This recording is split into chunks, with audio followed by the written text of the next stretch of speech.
Hey everyone, Aaron here from MTGChallengers, and welcome to another Magic the Gathering gameplay. Today we have Matthew playing Mono Blue Devotion, and he's going up against me playing Junk Midrange. I was on the play this game and played a Temple of Silence for my first turn. I chose to send the top card to the bottom. Matthew played an island and cast a Cloudfin Raptor. I laid down a Plains and cast an Ultimate Price, killing the Raptor. Matthew just played a Mutavault and passed. I played a Celestia Guildgate, which came into play tapped and passed the turn back to Matthew. He played another island and cast a Frostburn Weird. I played a tapped Godless Shrine on my turn. I then followed it up with a Sylvan Caryatid. Matthew played an island and cast another Frostburn Weird. I played a Temple Garden tapped and cast an Obsidian Ghost Council. When it entered the battlefield, I gained 2 life, going up to 22, and Matthew lost 2, going down to 18. Before I could exile it, Matthew destroyed it with a Rapid Hybridization, and I got a 3/3 Frog Lizard token. Matthew dropped an island and played a Nightveil Spectre. I played a Blood Baron of Viscopa. I then attacked with my 3/3 token, so Matthew just blocked it with one of his Frostburn Weirds. Matthew played a Tidebinder Mage, keeping my 3/3 tap down, and followed it up with a Thassa, God of the Sea, which entered as a creature. He then swung at me with his Spectre, taking me back down to 20. I exiled a Golgari Guildgate from the top of my library, which Matthew went ahead and played since he hadn't laid down a land this turn. I just drew and passed for my next turn. Matthew scryed on his upkeep from Thassa and chose to send the top card to the bottom. For combat, he used Thassa's ability to make his Tidebinder Mage unblockable.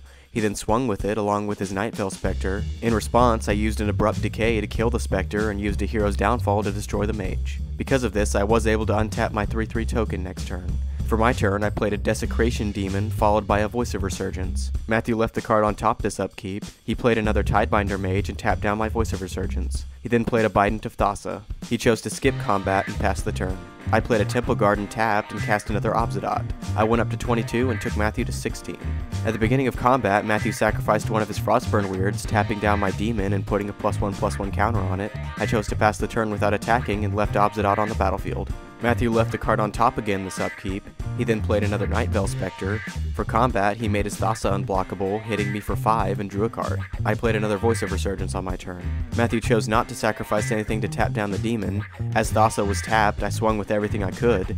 He blocked the Demon with his Spectre and chumped Obsidian with his Frostburn Weird. Both of his creatures died, and he took 7, going down to 9, and I gained 4, going up to 21. I then made my infamous misplay of forgetting to exile Obsidian at the end of my turn. Matthew left the card on top again this upkeep.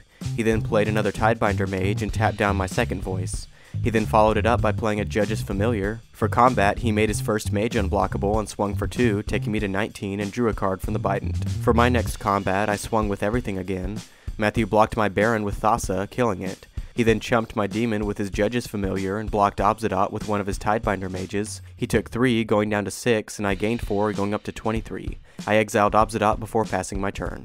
Matthew sent the top card of his library to the bottom. He then played a Jace, Architect of Thought, and used his +1 to damper my next attack. At the end of his turn, I cast an Advent of the Worm, getting a 5/5 Worm token with Trample. Obsidian returned to the battlefield, taking me up to 25 and bringing Matthew down to 4. I was able to untap one of my voices since one of his Tidebinder Mages died last turn. I then played a tapped Godless Shrine. As I entered combat, Matthew used a Cyclonic Rift to return the Demon to my hand.